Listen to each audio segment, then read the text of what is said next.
As we talk about character spacing, we're really looking for ways to stretch text, meaning the spacing between the letters so that it can fit into a place better, maybe crunch them together so the same type of scenario, or do it for effect. You may have seen fonts that are really tight or really far apart for different branding or message reasons.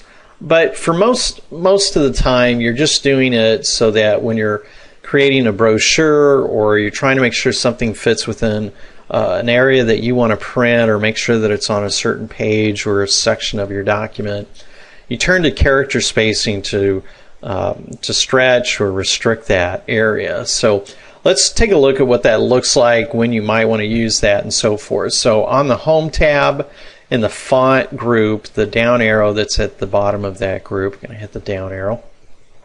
And on the Advanced tab, you'll see character spacing right at the top. Now, right now we have a scale at 100%. You can, make it larger, and what it's going to do is it's going to show you what that would look like. Let me go ahead and bring it to 200.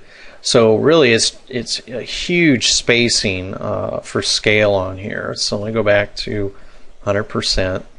And spacing, let's do expanded.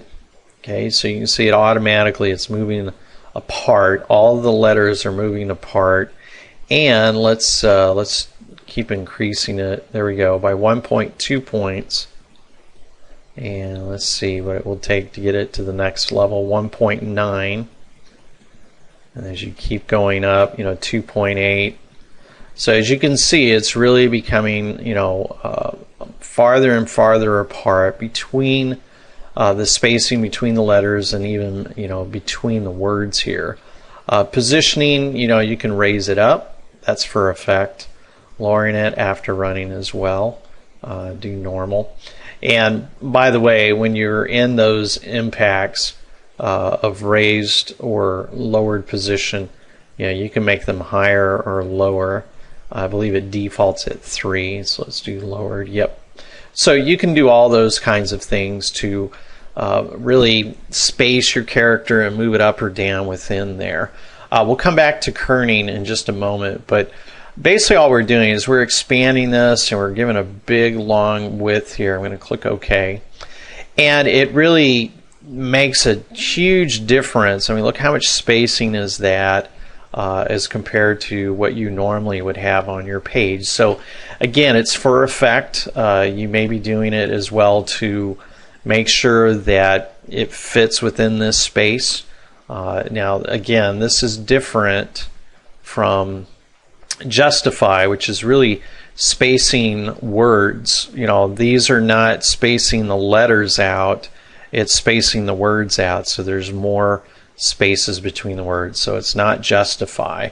This is actually characters. Now I'm going to zoom back in and I'm going to undo this.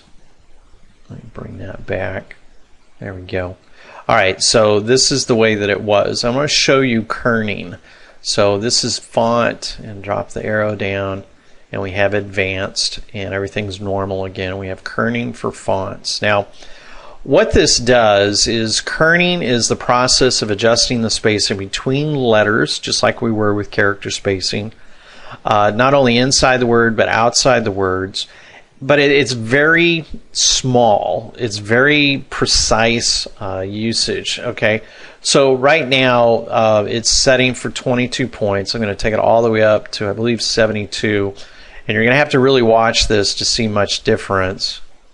Okay, so I mean, it's very, very hard to notice. I'll probably have to zoom in a little bit more. So let's try that again with font, and we're going to take that down to 8, and then watch that move just barely. I mean, you can barely see it move. So inside of Word, the kerning is very limited. It's very precise, very little.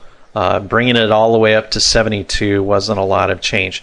You have to go into other types of programs to get a lot of difference there. So the way Word makes up for that is to go into character spacing. We'll turn that off. and then allow you to do spacing expanded, you know, by a lot more, less. We didn't do the other side. Let's do condensed, and so now we're going the other way. There we go. Let's only go down, so you can overdo it there. I just wanted to show that to you. There we go. So now we're going the other direction. You want to go down 6 points and go up. There we go. All right. So you can use it either direction, and again, for most usages in Word, it's to make sure it fits within a place, but it can also be used for effect.